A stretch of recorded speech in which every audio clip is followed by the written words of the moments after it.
Welcome to this week's Evolve to Succeed podcast. My guest this week is Rachel Williams of Zest Lifestyle. During the course of this conversation, we're going to talk about the 5 pillars of health. She's a health expert, so we're going to be talking about health trends, health tech, fat loss jabs, all sorts of things. It's going to be a really wholesome conversation. I really do hope you enjoy. If you do enjoy the conversation and want to find out more about Rachel, go to zestlifestyle.com. And of course, if you're enjoying the Evolve to Succeed podcast, then please help us by subscribing on your favourite channel. But without any further ado, let's get on with the show. Hello, Rachel. Hello, Warren. Welcome to the Evolve to Succeed podcast. Thank you for having me. We're going to have a great conversation, I know, in the next sort of 45 minutes to an hour around health and being healthy and how business leaders can help their teams be more healthy. But we should probably put your own story in context for our listeners. So perhaps could you just give us a bit of background to your own story from leading an unhealthy life to that moment of realization, to that transition to living life in a more healthy way? So it would be a very different person sitting here 25 years ago. Okay. It was 25 years ago when that transformation and that realization happened. Was it? Yes. So I was about 3 stone heavier. So Okay. for those of you who are metric, it's about 20 kilos, 21, 22 kilos. I used to drink probably about a bottle of Chardonnay every evening. This was the 1990s, yeah. Chardonnay times. Yeah, it was, yes. To help with the stress, it's supposed to help you sleep. I used to smoke. I was smoking between 20 to 40 cigarettes a day and never did any kind of fitness. I think I was traumatized at school with doing PE. PE, weren't we all? Yeah. I was a mess. Okay. And I was burnt out. And I was actually working in the telecoms industry as a marketing executive. And I was organising big conferences and exhibitions all over Europe. So I was travelling a lot. Okay. It was quite nice. It was a jet set style. Thought you were living the lifestyle. I was, travelling business class, staying in 5-star hotels. But it took a toll on me. And I'd already had a bit of a weight problem, so it just increased that weight problem. I was like a little Pac-Man at a breakfast buffet in, say, like Vienna, where it's all these meats and cheeses and beautiful breads, and I was like just like eating everything in sight. Anyway, it got to February year 2000, and I was 3 years away from a milestone birthday. Okay. And I woke up one particular morning in a hotel in Barcelona. It sounds a bit random, but I was there on business. Yeah, but you obviously remember this moment quite vividly. Yeah, it was my aha moment. And I woke up and I felt rubbish. I've been drinking too much Rioja the night before, too many of the Spanish Ducados cigarettes. We've been out with clients, so too much food. And, I sort of woke up I feel horrible. And I thought, I've got to get out, get ready to go to a meeting. So on the way to the bathroom, I caught my reflection in the mirror. Right. And I don't know what it was about this particular hotel room. And this particular mirror. Yeah. And this particular morning. But it was just really weird. I just stopped and I looked at myself. And I had what I call my OMG moment. Okay. And I thought, gosh, you look an absolute mess. You're pale, you've got dark circles under your eyes, you're not sleeping properly, you're drinking too much, you're smoking. And I was like overweight, and I was like pinching all the flab and everything. And I was going, ooh, and my skin was all spotty. And I thought, okay, I need to really start to sort myself out because I'm 3 years away from this milestone birthday. And I thought, if I don't do it now, I'm never going to do it. And I was also looking at the way my parents were aging as well. Okay. They're always off to the doctors, they're in their sort of 60s then. Yeah. And I thought, okay, now is the time. This is pivotal moment. I have found my why. Yeah. And I thought, right, when I get back to the UK, I'm going to start looking after myself. And I decided that I'd actually stop dieting. I discovered that dieting actually was very unhealthy, that you'd lose the weight, then you put it back on again. It wasn't sustainable. And I've been dieting for about 17 years. Okay. And it didn't work. Gradually the weight increasing, yeah. It's like, oh, okay, this isn't working. But I had this book on my bookshelf, and it was all about, called the Detox Plan, but it was about a 30-day plan just eating healthy food. And I thought, I'll try that and see if it works for 30 days. It's another diet. Yeah. It's another diet. So I got back home and I thought, right, I'm going to give up the cigarettes now. Right. So I just cut them just like that. I tried numerous times before, but this was, cut down on the booze a lot. Yeah. And also I started doing some exercise. I got myself a personal trainer. Okay. And I started training. And within 6 weeks, I was beginning to see a difference. I'd already done the 30-day plan and I felt amazing. I thought, this is good, actually. I'm eating like proper portions of food. Yeah. I'm not hungry and I'm feeling great. So I carried on with that. The exercise was going well. So I was feeling great on the inside as well as looking better on the outside.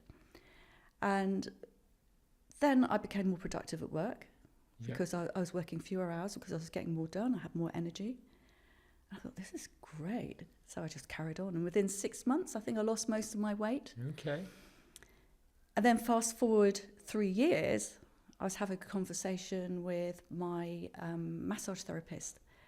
And she was going, you've done really great, Rachel. I'm so proud of you. Because she was kind of trying to give me gentle nudges before about, maybe you need to look after yourself.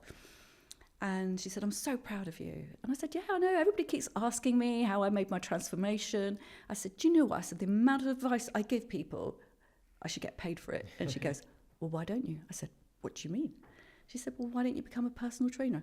I said, you've got to be joking.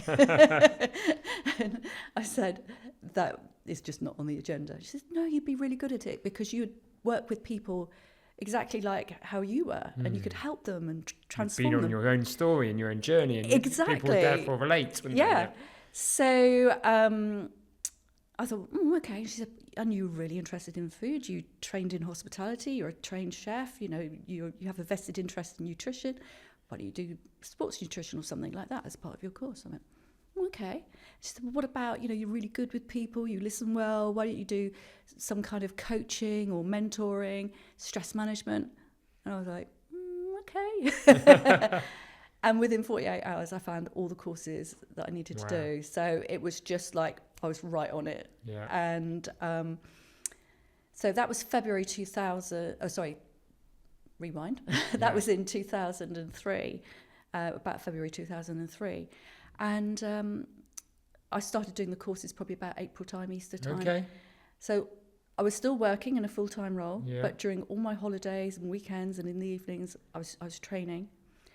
And a year later, I handed in my notice. Nobody had a clue. This is what you're going to do? No. I said, I'm leaving and to start my own business. They thought it was going to be like event management or marketing. I said, no, I'm going to do health and wellness. Oh, what, a beautician? I said, no. Unbeknownst to you, I've actually been training as a personal trainer. I've done all these qualifications in my spare time. And they were like quite amazed. So I left my full-time job in February 2004. And I gave myself until September to get myself 9 clients. Yeah. And I did it. I've not looked back. No, looked back since. Congratulations. So 21 years ago. And you talk about that moment of looking in the mirror, the moment of realisation. What do you think made you, and you then talk about 3 years later was the time when somebody suggested, well, perhaps you should help others. What made you stick to it? Because in 3 years, because we all probably, there's big people listening, I'm the same, we go through these periods where I'm going to be healthy, bit of detox, do more exercise, but the old routines creep back in. But for you, that didn't happen. No. So what did you do differently that time to sustain it? I think it's because I had a big enough reason why. I could see the way I was heading, and I was on this sort of trajectory. Well, it was a downward spiral, really. And I thought, where you were. Yeah, exactly. And I could see the way my parents were aging. My mum had had a heart attack in her mid-60s, and my dad was on blood pressure tablets and stuff for his heart, and my brother was on statins. And I thought, I don't want to be like them. I don't want to be on meds. And actually, one of the big reasons why was I didn't want to be a drain on the NHS. Okay. Yeah. That was like 25 years ago. And I think that's what made me stick with it, but also with the way I felt. And it that was energy. That energy. About. Yeah. And I thought, I don't want to go back to how I was. And I just felt so good. And it wasn't as though I was running marathons or eating a sort of really sort of weird diet or anything like that. I was just eating sensibly and exercising sensibly. And it just helped everything else. Which made it sustainable. Yeah, exactly. And in Zest Lifestyle, you talk about 5 pillars of health. And I think it was those 5 pillars, and you've alluded to some already that were making a difference to you. So can you just give our listeners a bit of an insight into what those 5 pillars are? Okay, so number 1 is sleep. So it's all about making sure that you have enough sleep. So, some experts say, you should have at least 7 hours, or it should be this, or it should be that. It's like, how do you feel when you wake up in the morning? Do you feel energized, or are you tired? Do you have that va-va-vum that you want to get out of bed and get on with the day? You have lots of energy, or do you just feel that you want to hit the snooze button? So it's all about having that energy when you get out of bed in the morning. So whether or not you sleep 6 hours, 7 hours, or 8 hours. Number 2 is eat.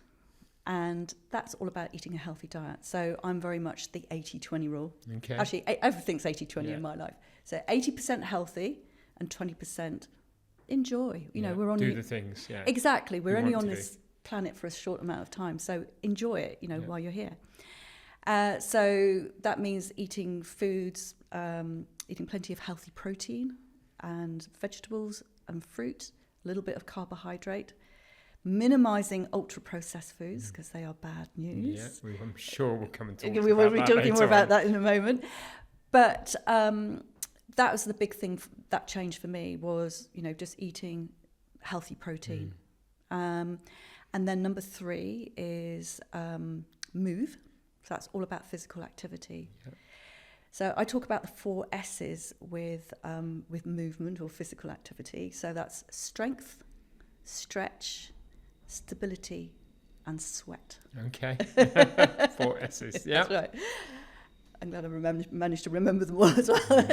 So strength is all about maintaining our muscle mass because after the age of 30, we are losing. Downward curve. We're on that downward curve. And when you get to 50, it starts to increase. And we need to keep that muscle mass going.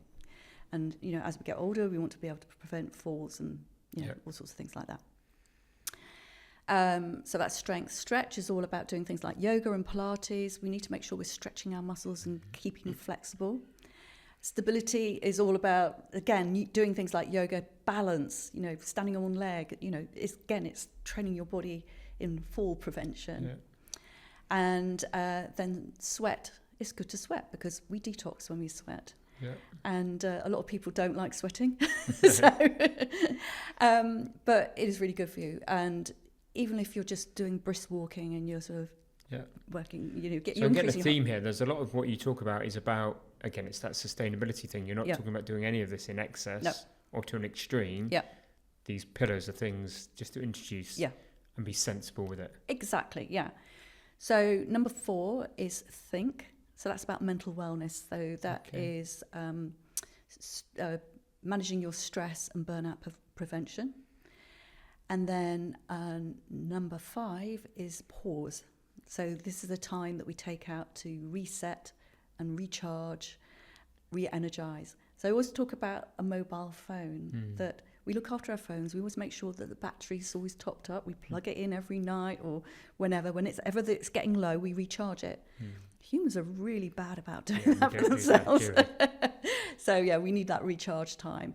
So I talk about rest as being either passive or active. So passive is when we're just sort of sitting around, we might be reading or meditation, just relaxing. Yeah. And then there's active rest where we're kind of doing something, but it's not work.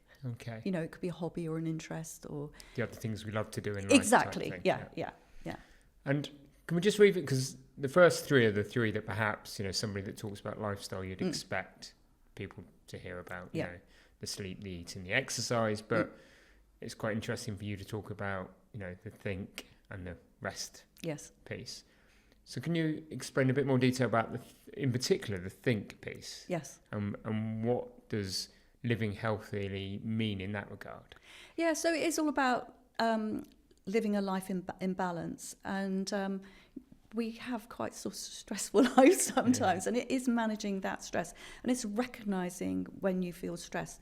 And stress can come out into all sorts of different ways, emotional, behavioral, physical, and it's recognizing those symptoms and thinking, okay, right, I need to just take some time out. And that's actually, think and pause work really well together. But then if you're then looking after your sleep, because some people say to me, well, how can I sleep when I'm stressed? Well, it's all about having that relaxation time and making sure that you are preserving your sleep, because sleep is so important, because that's when our body does all its repairs. I mean, so much happens in our deep sleep. But it is actually managing that stress and recognizing when it potentially is sort of getting to you. And also burnout prevention. Burnout's like quite sort of prevalent in the workplace now, and I'm one of those people that if I'm not careful, I can get burnt out. You kind of think, why would someone like you get burnt out? But, you know, it can be circumstances in life, that a whole load of things happen together, that some health scares, bereavement, you know, everything happening together. It's an accumulation of things. It is. Typically, isn't Absolutely, yeah. And then you suddenly think, oh my gosh, I am absolutely exhausted, and this is time that I need to look after myself. So I'd had a bereavement, I had a couple of health scares, not related to not being healthy, just one of those things. Moved house, and it just it was overwhelmed. Yeah, so it was taking that time out to look after me, to make sure that I could kind of re-energize myself again. Yeah, it's good. And when you're talking about everything done in moderation. Yes.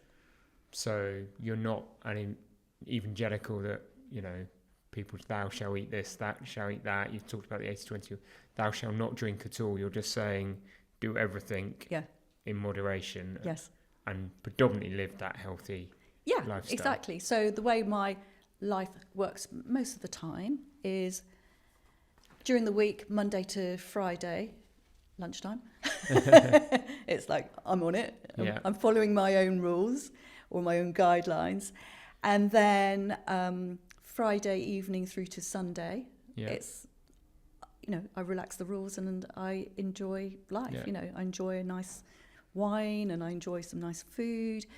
So that's how I live my... That's how you do that thing. Exactly, yeah. And how do people, because again, you know, there's that piece, isn't it, where people are perhaps doing 2 of the 5 pillars, but not all of them. How do you get your clients and people that you sort of talk to and doing the workshops with businesses to think about doing the 5 pillars in balance? Because from going from 0 to that's still quite overwhelming, isn't it? I always talk about small changes. It's gentle nudges. You know, doing things that are so easy that you almost like fall over them. That you can maybe habit stack, you know, doing something on top of another habit that you already have. It's like we all clean our teeth every morning, well, hopefully. You do? Well, I do. You know, we talked about stability as one of the 4 S's for physical activity. If you clean your teeth standing on one leg, that's helping your stability. So, or is it that you put your trainers by the front door if you want to go out for a run, or you've got your kit out the night before? So it just makes it so easy for you to do things. But it is, a lot of people go, well, how do I go from knowing to doing? But I think it is having that why. Why do you want to do it? You know, and not make these goals sort of like a massive, great big thing that I want to get fit. It's like, well, how do you want to get fit? What is it that you enjoy doing? You know, not all of us enjoy going out and running. And people go, oh, you know, well, I should go out and run. It's like, why? There's plenty of other stuff that you can do. You know, especially living down here, you've got the sea. We live in a beautiful part of I the know, world, exactly. Go sailing, paddle boarding. You know, there's so much stuff that we can do. And it's just finding that thing that you think, actually, that's the thing that I really want to do. So one of the things that I'm learning to do at the moment, not particularly well, is ballroom dancing. Okay. I don't have much coordination, keep crashing into everybody. But it's doing something that I want to do, that it's going to keep me fit, that's going to be fun to do. Yeah, it's difficult. Therefore, it sustains. Exactly. Yeah. And you talked about not wanting, personally, one of your motivations was to be not to be this burden on the NHS. Yeah. And there's a lot out there at the moment about preventative health, not so much from Big Pharma, and not so much for obvious reasons, and probably not so much from the NHS, although you probably see some of that rhetoric changing. Yeah. What does preventative health really mean to you? Well, it is all about living my life in balance. Having been through probably about nearly 20 years of not being in particularly good health, and, stacking up maybe a whole load of horrible illnesses if I didn't look after myself. So it is all about that balance. It's all about knowing your numbers. So I have these great scales that they're like a body scan scale. So I know what my weight is, my muscle mass, my water percentage, my fat percentage, my visceral fat, and my metabolic age or my fitness age. So I check that regularly. I check my blood pressure. So I know kind of where I am, and I can feel it as well if I've overindulged. So I talked about the 80-20 rule. I was out in Switzerland last week, so the percentage or ratio's kind of gone a bit out of kilter. So I'm right back on it this week. And it's also, it's like, how do you feel? If you've got things that are sort of niggling you, go and get them sorted out. I talk about the body being like on the dashboard of a car, and there's little warning lights going, and we kind of ignore them. We just turn the radio up. And it's your body whispering to you, saying, something's wrong, you maybe need to do something about this. And then it'll start talking to you, then it'll start shouting at you, and it'll start screaming at you, and all we're doing is like turning up the radio, trying to block it out, rounding down the windows, and it's like, just get it sorted. But as humans, we're not good at that. No, we're not. It's a great example and a great... But we're not, are we? We don't always listen. We're always trying to put things off. We always think it's okay, it'll get itself better. Yeah. So it's better to get things checked out. Yeah. And as the decades roll on, it's better to get these things sort of checked out, nipped in the bud. It might be nothing, which is fine, but it's better to get it checked out rather than, not at all. And then you're sort of at crisis point, and you might have surgery, or it may not be a good result at the if you leave it too late. But also another thing that I do is I do a blood test every year. Okay. So full profile blood test. So just see where I am. I do it through a nutritionist, and then have a meeting with her afterwards. Is there anything that I need to work on? And that's kind of peace of mind for me. So it's just those little things, those checks. Yeah, exactly. The blood test things, I've done it myself. You can do it online, can't you? Yeah. And it's kind of reassuring, and you can kind of see the adjustments. I suppose that preventative health, you talk about your scales, is, slight. One of the things, isn't it? I suppose it's like weight gain, isn't it? If you start putting on a pound every month or so, and then all of a sudden how do you keep yourself in check that you think, well, my water percentage is dropped a few percent, but that'll be all right? How do you stop kidding yourself that things will be all right and to take action? Or is it just now become, after 20 years, habit? Yeah, it is habit. And also, I don't want to buy bigger clothes. It's expensive. But I look at the stats, and I think I know inwardly how I feel, and then the stats are just there in, kind of black and white on an LED display. You kind of think, actually, do you know what? I need to sort of rein it in a little bit. Yeah, I'll do something about that. Yeah, exactly. Yeah. We're always on the lookout for inspiring guests to join us on the Evolve to Succeed podcast. If you've got a story to share, or know someone who's leading with purpose, building something brilliant, or navigating the highs and lows of business, I really would love to hear from you. Reach out and let's have a conversation. And what about health trends then? You've been in the industry now for 20 years, and you would have seen lots of fads, lots of trends. At the moment, he says with the whip on his arm, you've got health tech, but we're also seeing fat jabs and that kind of thing come into play. So maybe we should take those two topics separately and just, what trends are you seeing with regard to technology? You talk about your own scales. Do you think health tech is a positive thing? Or do you think there is, we all start to rely on it too much? I know. I am the tech queen. Okay. I've got the Oura Ring. I've got the Apple Watch. Yeah. I love got my your tech. scales. I've got the scales. Yeah. I'm like teched up, but I think it's using it as a guide. Yeah. I'm not reading too much into it. I mean, I've got the Oura Ring because I just love the way that it monitors sleep. But then this also monitors sleep, and they kind of are more or less the same. But I'm just interested. Trust and rely on that. Yeah, exactly. But then, if it's kind of saying that, your sleep isn't good for a period of time, you kind of think, well, actually, I know that because I know the way I feel. So some people can get too much into the stats and then start to panic about it. And I think it's just take it at face value and understand that if you're feeling tired or the tech is telling you, it's like, well, what do you need to do? You need to reset and recharge. You need to look after your sleep. So maybe create that 8-hour window for your sleep and go to bed at a regular bedtime and wake up at the same time. It's like start to sort of manage that sleep yourself. Consistency. Yeah. And also what I like about, say, the Apple Watch is that if you've been sitting down for too long, it'll tell you to stand up. Yeah, it's like, move. Move your body. Yeah, that's right. Humans aren't meant to sit down all day.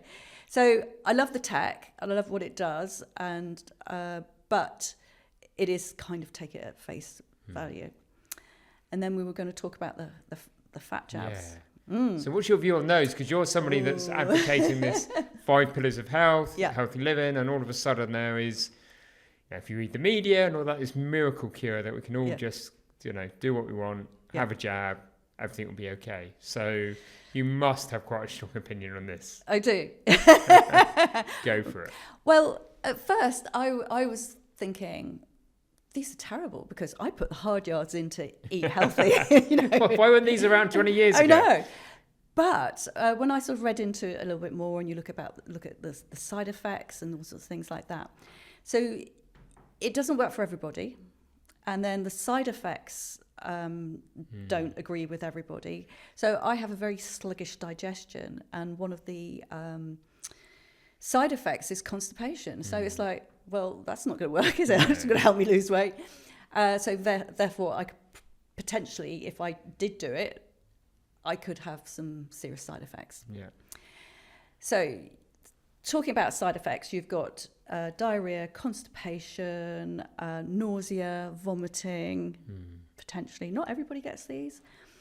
Muscle wastage, malnutrition. So where I was like dead against them and thinking, how can people do these? But actually, it's a good Kickstarter. I had a chat with a friend of mine who's a GP. And she said, well, not totally dead against them because they will help people lose weight quickly. Yeah.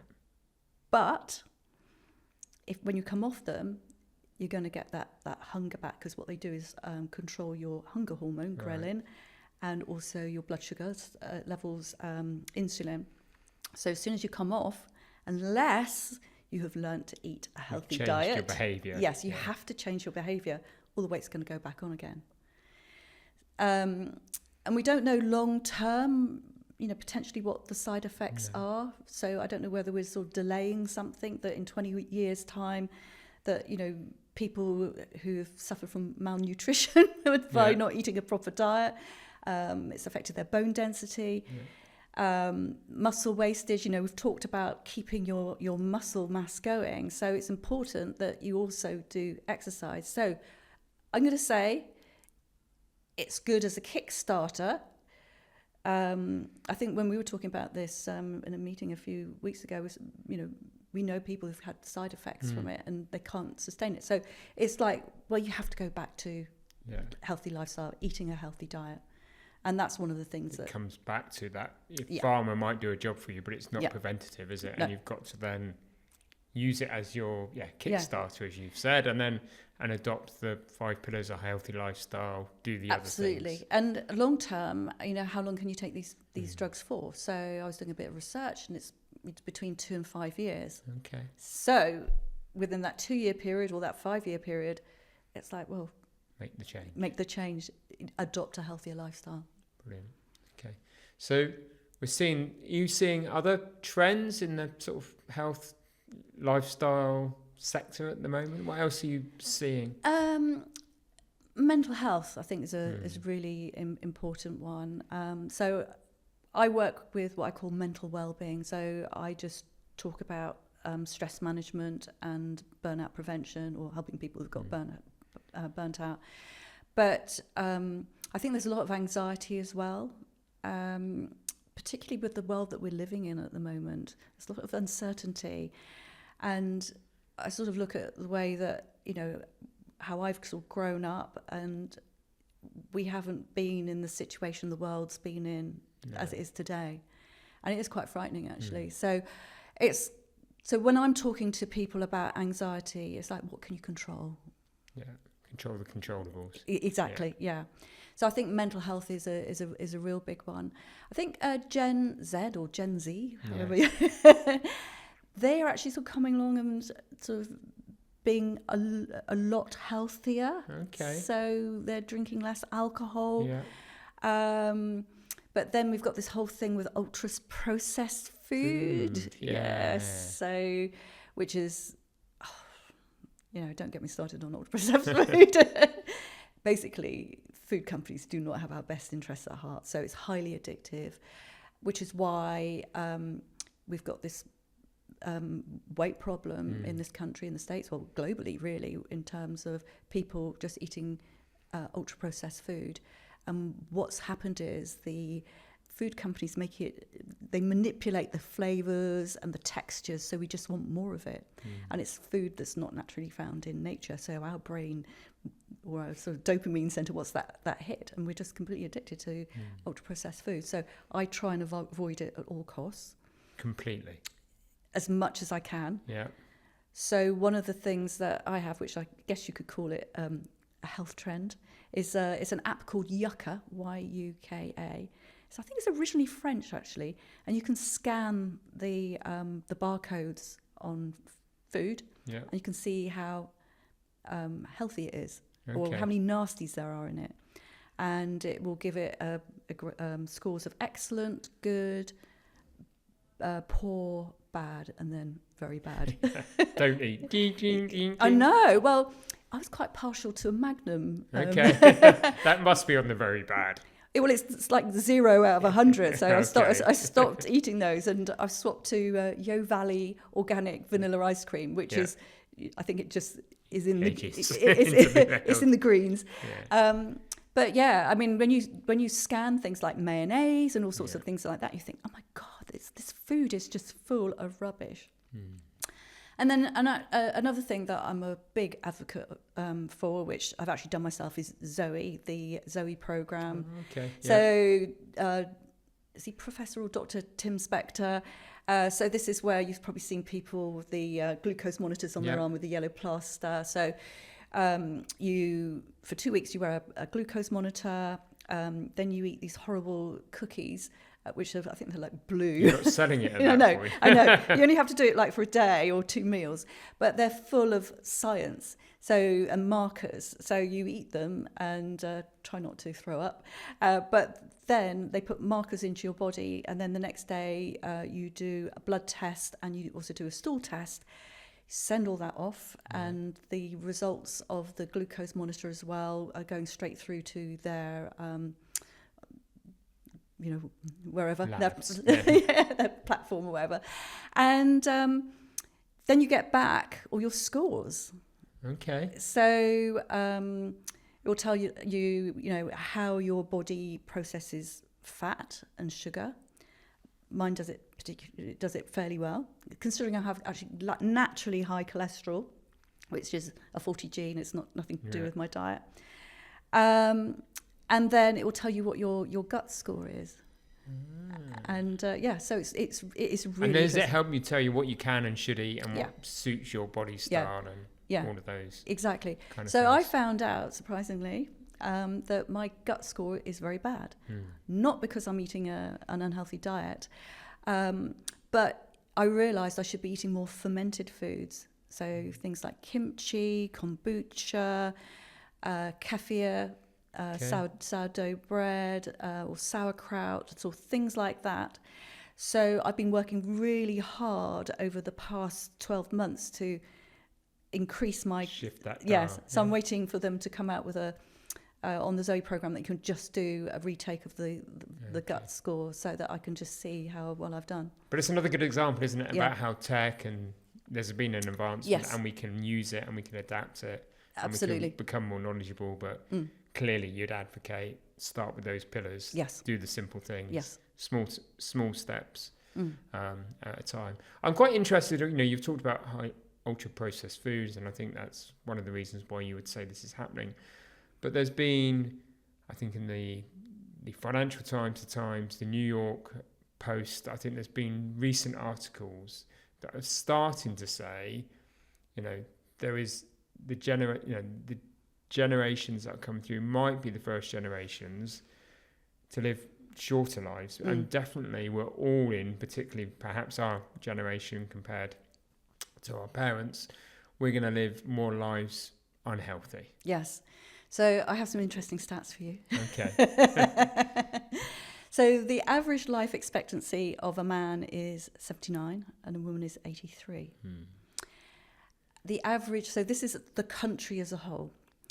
The average years of ill health are, I think there's about 17 and a half years for a man. Wow.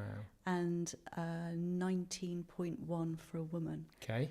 So when you actually look at that as a percentage, 22% of your life for a man in ill health. So that's with lifestyle diseases, mobility issues and things like that. And for a woman, it's 25%. Wow. So that's a quarter of your life or a fifth of your life. Living in ill health. Yes. So my job is to increase people's health spans. Yeah. I'm not going to help you live longer. Yeah. I want you to live healthier for longer. But there was an article in the paper, I think it was the beginning of August, about the baby boomer generation.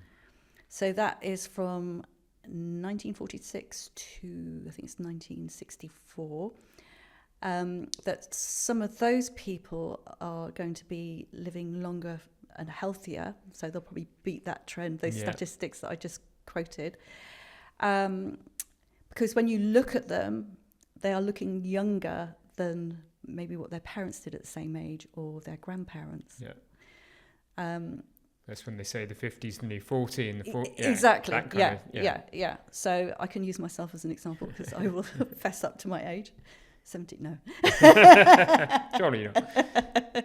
So I just skid into the baby boomer age group. So I'll be 62 in November. And I look at myself and I compare myself now to pictures of my parents at the same age. I think, gosh, I look so much different. I look probably about 45, 50 compared to what they looked at in their 60s. And then grandparents, oh my gosh, they were so old, in their 60s. So I think we are the last generation that wasn't brought up on ultra-processed food from a child. So we had those boom years after the war. We had the fledgling NHS. We had all the sort of the vaccinations, So we were living in this sort of era where potentially we can live healthier for longer. Yeah. But, ultra-processed food is bad news, and that all that health problems that come with it, like type 2 diabetes, we talked about obesity, heart, cardiac problems, some forms of cancer. So things that are largely preventable by if you live a healthier lifestyle by following the 5 pillars. Yeah. Then that then creeps in. But actually there is this risk that we slip backwards. We do. And COVID didn't help that either. Yeah. So that's probably set us back a few years. Okay. In which way do you think COVID didn't help us? Well, I think that when you sort of look at people's lifestyles, this was kind of a bit of a red flag that a lot of maybe younger people got ill very quickly. They were on ventilators. I mean, they came through it. Maybe they didn't. But what's the long-term effects? Yeah, exactly. Okay, long COVID and things like that. Yeah. Okay, the long-term effects. Yeah. Okay. And if you're, we talked now about sort of individual health, and health needs to start clearly as a self-responsibility. But I know you do a lot of work with companies and businesses about going in talking, you talk a lot about employee well-being as well. If I'm a business owner, business leader, what could I do? What should I be doing to encourage a healthy culture within my team? There's all sorts of things that you can do. And actually, I think it starts at the top as well. You have to lead by example. Yeah, absolutely. Don't do as I do, do as I say. So I think it's all about having a culture of well-being within that organisation. So maybe it's people coming in and doing talks. It's having a well-being programme. Maybe access to a platform which has lots of information on it, which we have at Zest. Having consultations available to staff. It's all about, I think, education. It's about sort of gentle nudges, and it's all about having a healthier, happier workforce. Because if people are happier and healthier, if they're happier and healthier, then they're going to be more productive and more engaged at work. Yeah, and your own story that you shared earlier reflected was that you did this and had more energy, could do more in less, all of those kind of things. Yeah. So I think it is thinking about, beyond just having a fruit bowl or a session of yoga at lunchtime, sort of like once every quarter or something like that. It is actually thinking about having a proper wellness program within your organisation. And it doesn't have to be expensive. And you can start it with, just two of you in a company. It doesn't matter. Start off at the very beginning, having this culture to, if you've got thousands of people in your company, obviously the larger organisations are a lot better. They've got bigger budgets. But, I've worked for all different sizes of companies, people with just 5 in them, or they've got thousands, and I'm just part of that sort of small spoke of the wellbeing program that they have. Part of the whole overall program. Yeah, but exactly. But start and be consistent. Exactly. Yeah. And lead from the top. Lead from the top. Yes. Yeah. Sometimes easier said than done, isn't it? Yeah, I do actually work with a lot of business owners one-to-one, and I think it's because it's quite lonely at the top. So they might get their sort of their business coaching and how to run their business, but they don't know how to run themselves. And we don't come with an instruction booklet, do we? No, we don't. I've got this like little IKEA sort of instruction booklet. So, we're going back to preventative healthcare again. What can we do to make sure that we're looking after ourselves, to make sure that we're healthy? Yeah. And I see, and I again can relate to it myself, is that high performance culture needs to include self-love, self-care, as much as it does about getting things right in business, doesn't it? But it can be, as you found, one of the easiest things to sacrifice or put to one side when you're under pressure or stress, and you've got other things going on in life. Yeah, so it is all about managing that downtime, recognising when you are feeling stressed, what those little triggers, what are those triggers of stress that you have? Like, is it exhaustion? One of my things is, and I never really noticed it, but my husband does, he says, you've got energy, and then suddenly you sort of plateau, and then energy drops. Right. Other things that I know when I've got stress, I get a bit tearful, or I get very ratty, or I'm not sleeping properly, and I know then it's like, ooh, okay, time out. Yeah. I call it, in my case, I call it manic months, and I know that I start just spinning around, spinning plates, keeping everything moving, and just don't lose perspective. That's my manic months and time. Right, what are you going to do? How are you going to get some time out? Check in with yourself, do something different. But we all, it happens time and time again. Yeah, I mean, my things when I used to work in my corporate days were overeating, binge eating, smoking, drinking, all the things that are not particularly good for you. But they're the wrong crutches, but they're the crutches that everybody turns to, aren't they? Yeah, absolutely, yeah. Definitely. And if you're thinking about this and, you've been doing this for 20 years, ultimately, what do you want your legacy to be, Rachel? Well, I have the bit between my teeth at the moment. Well, I did about 10, 12 years ago, and I think I was reading an article in a newspaper about type 2 diabetes and how much it was costing the NHS, and it was like 10% of the budget. And I thought, well, it's a lifestyle disease. It is largely preventable. 80 to 90% of cases are preventable, but it's costing the NHS like 10 point something billion pounds a year to manage it. So I had a bee in my bonnet about sort of like, okay, what can I do about this? So I randomly kept meeting MPs, so I started having a go at them. And I got invited to the Houses of Parliament, and I got invited to a party political conference. But I only got so far with it because only a handful were like interested in the health of the nation. And actually I was badgering them a bit and saying, what about your health? Do you set an example to your constituents? Yeah. So I sort of gave it up. And then last year I had another epiphany moment. And I was talking to a friend about sort of health and stuff.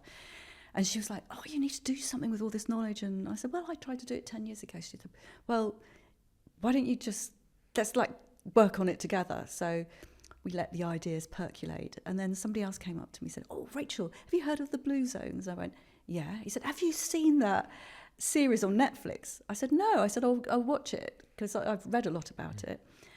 And I first knew about it back in 2012. A friend of mine is a journalist, and she went out to one of the Blue Zones to do a report. And so I watched the Netflix series. And then at the very end, they had, or the last program was about the Blue Zone communities in America. So the Blue Zones, if people don't know, are the pockets of populations in the world where they live to be in their 90s and 100s, but they die more or less of natural causes. Yeah. They haven't got all the lifestyle problems that we have with, cardiac problems and cancers and... Yeah, it's just old age. It's old age. So there's one in Sardinia, there's one in on an island in Greece called Ikaria, Okinawa in Japan, one in Costa Rica, and I can't remember the name of the place now, and one in California, a place called Loma Linda, and they have these 9 sort of similarities that they would sort of eat a mostly plant-based diet. They're physically active, but they're not kind of going to the gym. They just lead physical lives. Yeah, they do. Yeah, they have very connected communities. They do drink a little bit of red wine, except the guys in California, because they're teetotal. They're the Seventh-day Adventists, and they're vegetarian.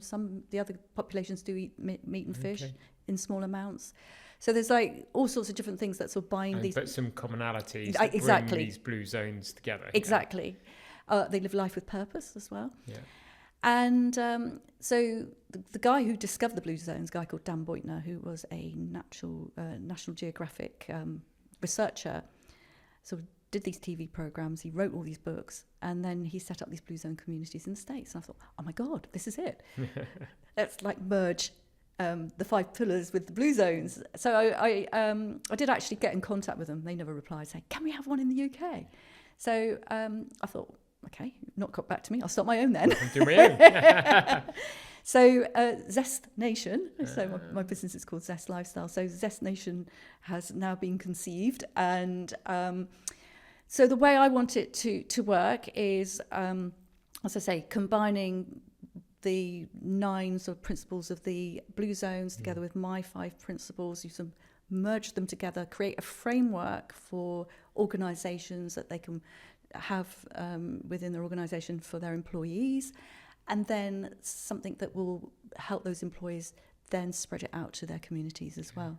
So it's all about getting a healthier nation so that we reduce the strain on the NHS, which means hopefully we might pay less tax. It's a win-win situation. Yeah. So, yeah, it's this like massive thing. Watch this space. It is. It's this massive thing, and we're kind of working it out at the moment. But I have this vision, so it's just we've got the sort of the idea and the vision. It's the bit in the middle. Watch for the Zest Nation. Here we go. Yeah. And if somebody's listening to this and they're in that unhealthy place that you were, so we start to wrap up the conversation. Let's try and see what we can do to help somebody or that's listening. They're in that place you were, all those years ago.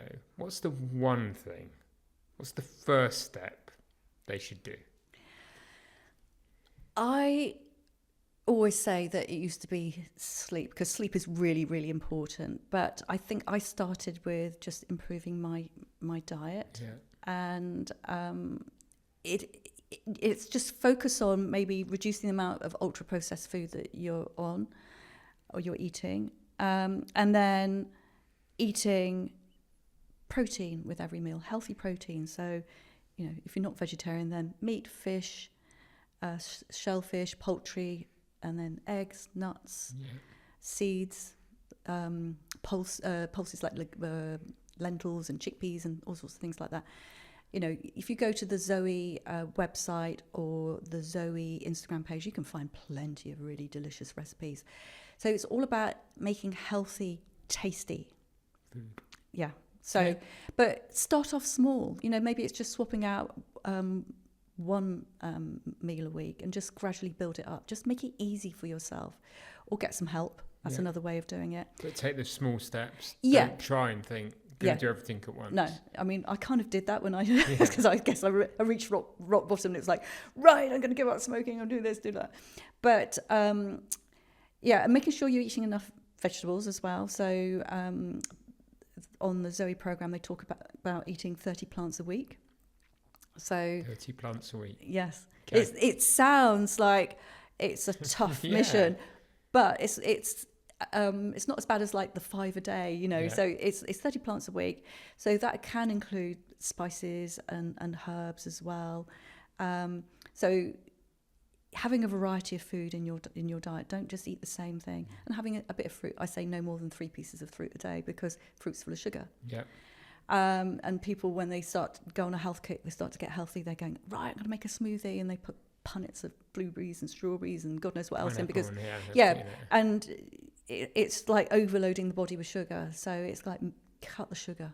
Everything in balance. Exactly, it is everything in balance. And also get moving with your body. Just 10 minutes of exercise a day. Just go out and walk, move your body. Definitely. Right, ready for some quick fire questions? Oh, go on then. Let's go for it, shall we? Morning person or night owl? Morning person. Right, that was a definite answer.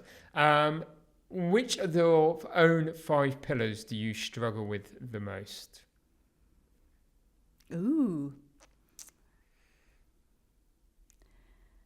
Sometimes taking out time for rest. Okay. But when we've had like busy weekends, carving out that time is like, okay, I need to have that chill time. So rest. And one of the things I do try and make sure I do is meditation. So I've really got into my meditation this year, again, after a bit of a lapse. Okay, so rest is the one. Mm. Favourite, I think we might have alluded to this and the listeners might guess the answer to this, but your favourite sort of tech health tool or app? Ooh. If you could only have one, oh gosh. what would it be? I guess it's the stuff that I'm wearing. So I think Apple Watches are great. Yeah. Okay, does it all type thing? It does, yeah. So I don't really need an Oura ring, but I just like it. And best piece of advice that you've ever received? Ooh. I think it's looking after your gut health. After discovering mine wasn't too good, and the reason why was I'd had 2 lots of surgery where I needed antibiotics, and that I think had killed my gut health, and they were kind of seriously sort of heavy antibiotics. So I think your gut, looking after your gut biome is really, really important. And they do say, don't they, that everything starts from a health perspective from the gut. And actually, I should have talked about that as being one of the trends, because gut health is key. Okay, you've survived the quick fire questions. Oh, right. Is that it? That's it. And just to wrap up the conversation, we always end the podcast with the same question, is what's your definition of personal success, Rachel? Oh, personal success is, for me, all about living my life in balance. I know when I've overdone it if I've been eating a little bit too much, indulging a little bit too much. So it's like rein it back in. So I guess I'm so in tune with my body, knowing things that upset me. I talked about, eating fermented foods and, sourdough bread. I can only take my body can only tolerate so much carbohydrate, and then I just feel bloated and I feel horrible. So it's just making sure that I'm eating the foods that keep me sort of feeling good, in check. But there is I do indulge, So it's like last week in Switzerland, I was eating truffles, not chocolate ones, real ones. But it's not something I'd say is sustainable, and I don't know how healthy they are for you. No.